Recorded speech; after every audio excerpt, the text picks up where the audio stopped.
Hey guys, I just read an article from People magazine that just stated that Celeste Rivas Hernandez was not frozen and was not decapitated.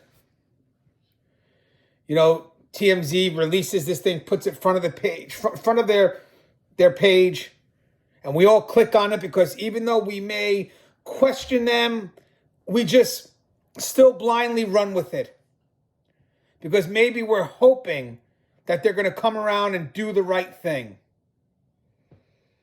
I mean, the good thing about this all is that TMZ's false narratives, whatever they're putting out, it's got LAPD coming out and saying that's not true. That's not what's happening. She was not frozen. She was not decapitated.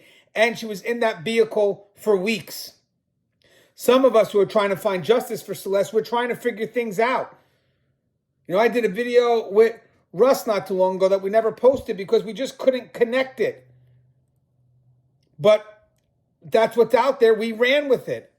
And then yesterday we were doing videos about how the body could have been moved, but then how would the body have made it in still looking frozen after the impound on the 8th? Unless somebody broke into the impound. But we were trying to make it fit. And that just goes to show you the power of the narratives that are being created. Because deep down on our side, we knew that didn't make sense. We knew it. But again, we blindly trusted the source, and now that becomes the filter, and we're trying to do the impossible.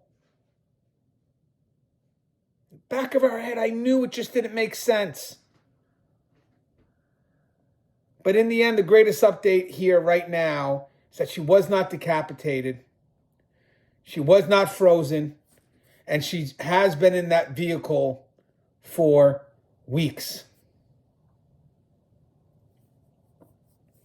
I don't know if everybody's here to race to get clicks or if everybody here is, trying to get that narrative, own that story, help my lawyer friend who has that client. I hope in the end of all this,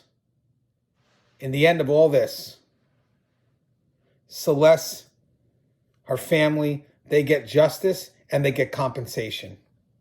Plain out and simple. You guys want to check out the article? It's People magazine. They have it up.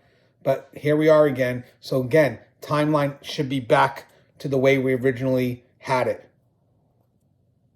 It's amazing.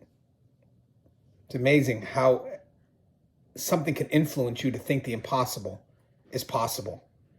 And how we all try to figure it out and make it possible. When in the end, I don't care.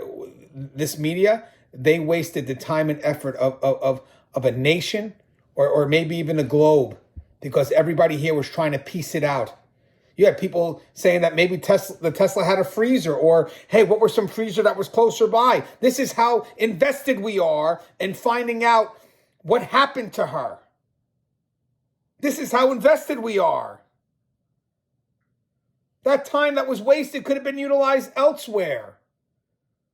And the media don't care. You know why? Because at the end of the day, they'll go from this story to the next, to the next, to the next. And here we are still on this one. They'll get their 5 minutes attention, then they move on to the next one. But yet we're still here. Justice for Celeste.